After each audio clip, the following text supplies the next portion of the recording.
السلام عليكم، ازيكم عاملين ايه؟ رجعت لكم تاني في فيديو جديد، والفيديو النهارده هتكلم فيه عن موضوع مهم جدا وسؤال شاغل معظم الطلاب اللي بيفكروا ييجوا تركيا، ودايما بيسألوني ودايما يعني بأخر الإجابة عنه. وجاوبت عنه في فيديو الأسئلة، لكن جاوبت عنه بإجابة مختصرة كده. ففي الفيديو ده أنا هجاوب على السؤال ده بإجابة مطولة إن شاء الله، وهريح قلوب الطلاب اللي هم بيفكروا يجوا تركيا وبيفكروا في الموضوع ده كتير جدا يعني. السؤال طبعا العنصرية في تركيا، والأمن والأمن في تركيا والحياة في تركيا والحاجات دي كلها. فهو الموضوع يعني مهم جدا، يعني احنا لو جينا نتكلم في الموضوع ده فالموضوع مهم جدا جدا جدا. ليه؟ لان انت كطالب او انت كأسرة او عائلة مثلا او مسؤول من ابن مثلا وكده، فانت بتفكر تطلعه بره مصر، بتفكر تطلعه بره الدولة اللي انت فيها لدولة تانية خالص غريبة ما تعرفش عنها اي حاجة خالص، هيقعد فيها لوحده. فانت لازم واول حاجة بتفكر فيها وهي الامن والامان بتاعه. هو بتفكر في هو هيقعد ازاي، هيقعد امن مطمئن في قلق عليه، الحاجات دي كلها. فالموضوع ده مهم جدا جدا، فكان لازم اعمل له فيديو لوحده عشان ان شاء الله اكون بجاوب في الفيديو ده عن السؤال ده بكل صراحة وبكل يعني بكل تفاصيل معينة بتاعته، عشان كل الأهالي والطلاب يرتاحوا كده من جواهم تجاه أبنائهم في الغربة، أو اللي عايز يسافر وكده وعايز يجي يكون مرتاح قبل ما يجي وكده. طيب، هو الامن والامان في تركيا، لو احنا مثلا قبل ما نتكلم على العنصريه كامن وامان في تركيا، ففي تركيا انت ده بيعتمد على المكان اللي انت موجود فيه. وهو ده مثلا برضو لو جينا نتكلم من النقطه دي، ففي كل دول العالم نفس المنطق ده، وهو ان انت المكان اللي انت موجود فيه. يعني انت لو انت في مصر مثلا، فامنك وامانك في مصر برضو بيختلف من المكان اللي انت موجود فيه لمكان تاني. فاهم انت الفكره؟ على حسب بقى البيئة اللي بتاعت المكان والمحيط اللي انت فيه، والناس اللي هناك وثقافتهم وتعليمهم وتفكيرهم والحاجات دي كلها. فالموضوع بيختلف من الجهة دي يعني. لكن هنا في تركيا الموضوع، يعني لو احنا جينا نتكلم عن الامن والامان، فكامن وامان مثلا هتلاقي في امن وامان بصورة كويسة جدا جدا.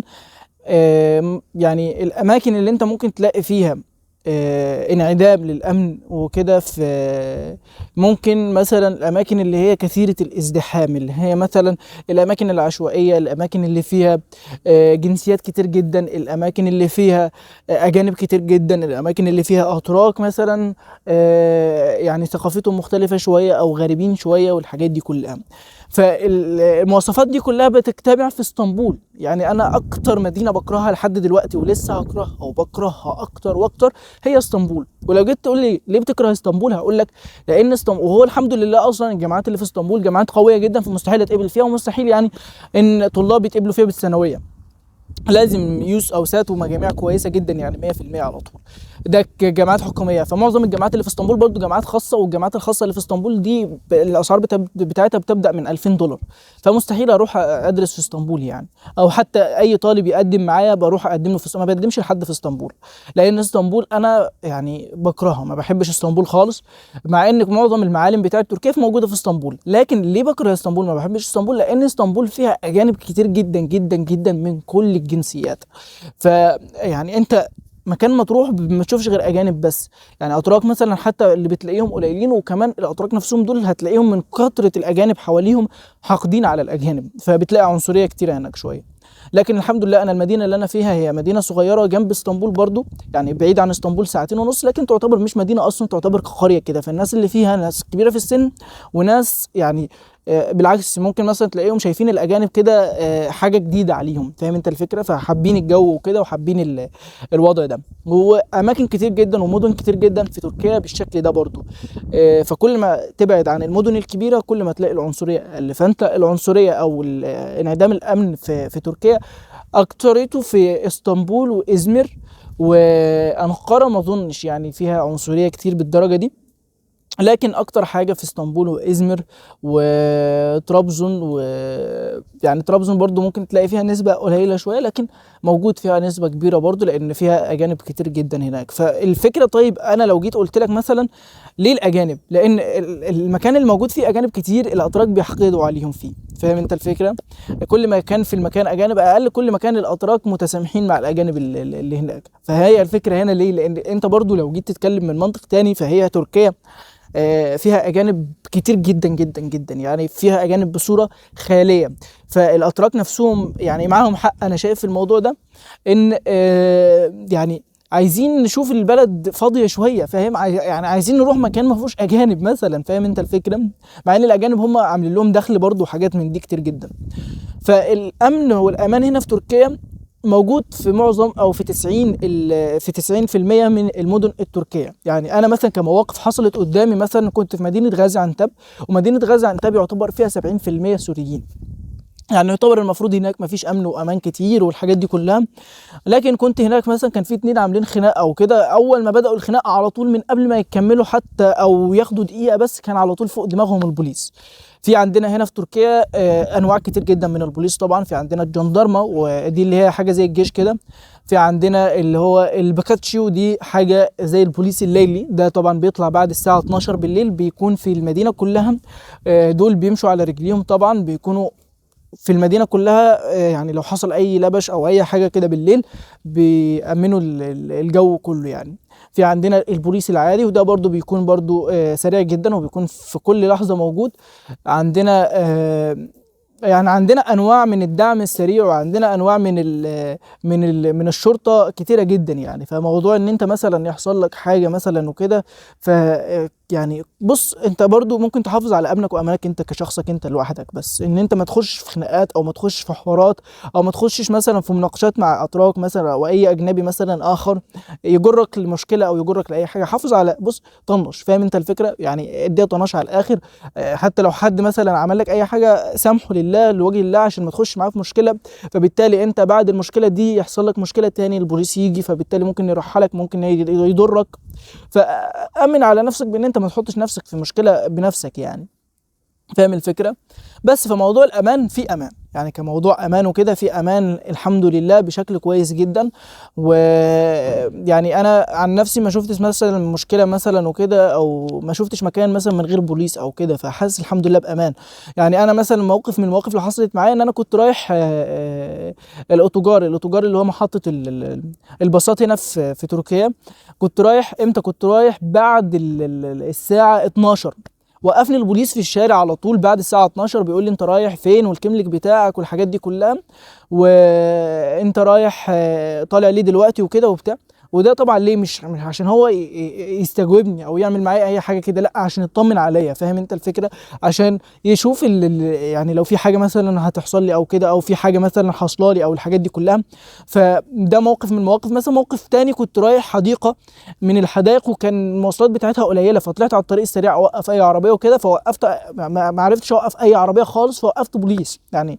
البوليس هو اللي وقف لي وكده، وركبت معاه، والبوليس وصلني للمكان اللي انا عايز اروحه وكده، ودفع لي كمان اجره الدخول بتاعه الحديقه، وكان كلامه كويس جدا. فالحمد لله دي المواقف يعني في مواقف كتير جدا كويسه كانت حصلت في الموضوع بتاع الامن والامان، فالحمد لله في امن وامان هنا. طيب موضوع العنصريه والشعب التركي نفسه، يعني هل هو مثلا شعب عنصري بطريقه مثلا ما اعرفش كذا؟ لا، بص، هقول لك على حاجه. انت كطالب هنا الموضوع بيختلف معاك بصوره كبيره جدا، يعني بنسبه 100% الموضوع معاك انت مختلف تماما.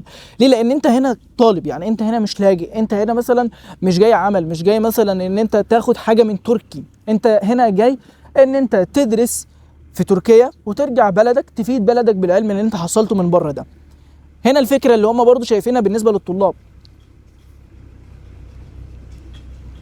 يعني مش للدرجه دي، مش للدرجه دي. يعني انا بقول لكم يا جدعان احنا قاعدين في قريه. ايه؟ تشتغل من هنا؟ الفيديو وقف ولا شغال يا اسطى؟ تيجي تقف من مسافه كده داخل الباب. ما توقفش، لا، ما تدوسش عليها هتوقف الفيديو، والله العظيم. باقي 3 دقايق. تمام. عارف الساعه كام يا اسطى؟ اه، عارف عارف عارف، تمام، الساعه 2. باقي ساعه. تمام. فهل هو فهل هو الشعب التركي نفسه عنصري ولا شعب مضياف ولا شعب عامل ازاي؟ بص اقول لك على حاجه، هو الشعب التركي نفسه كشعب مضياف جدا جدا جدا، لكن زي ما انا بقول لك المواقف العنصريه انت بتشوفها مثلا. يعني بص، هو الفكره فين؟ ان المواقف العنصريه موجوده في كل مكان. يعني لو انت بصيت مثلا على الخليج هتلاقي اي مواقف عنصريه، لو انت بصيت علينا في مصر برضو تمام هتلاقي برضو مواقف عنصريه، لو انت بصيت على امريكا هتلاقي مواقف عنصريه، لو انت بصيت على اي مكان هتلاقي مواقف عنصريه. فالشخص اللي هو بيتعنصر على شخص تاني ده، هو ده بيعتمد على هو تفكيره هو نفسه، تربيته هو نفسه، الافكار اللي هو عنده هو نفسه، فاهم؟ فانت ما تجيش تعمم على الشعب كله ان الشعب كله عنصري. انا مثلا كشخص مثلا شفت كام موقف عنصري، شفت حركه 3 مواقف عنصريين بس. فال3 مواقف العنصريين دول كمان ما كانوش اللي هو ايه، ما كانوش اللي هو بشكل كبير جدا مثلا اللي هو حاجه عظيمه مثلا وكده، لا كانوا مواقف مثلا بسيطه جدا قبل ما اتعلم اللغه التركيه كمان. فالفكره فين؟ الفكره ان انت عشان تجنب نفسك المواقف العنصريه تعمل ايه؟ هنا السر. السر عشان تتجنب نفسك المواقف العنصريه ان انت تتعلم اللغه التركيه كويس جدا. ليه؟ لان انت لو اتعلمت اللغه التركيه كويس جدا هتعرف اول حاجه ترد على الشخص اللي بيعمل عليك مواقف عنصري، هتعرف تتفاهم مع الاشخاص الاتراك نفسهم، هتعرف تهزر معاهم، هتعرف تكسب قلوبهم، هتعرف تعيش معاهم في حب وسعاده وموده. انما لو انت مثلا هو مش فاهمك وانت مش فاهمه هتلاقي الموضوع مختلف شويه. بعد ما تتعلم اللغه التركيه تتعلم ثقافه الشعب ده نفسه، يعني تنفتح على الشعب ده، فاهم انت الفكره؟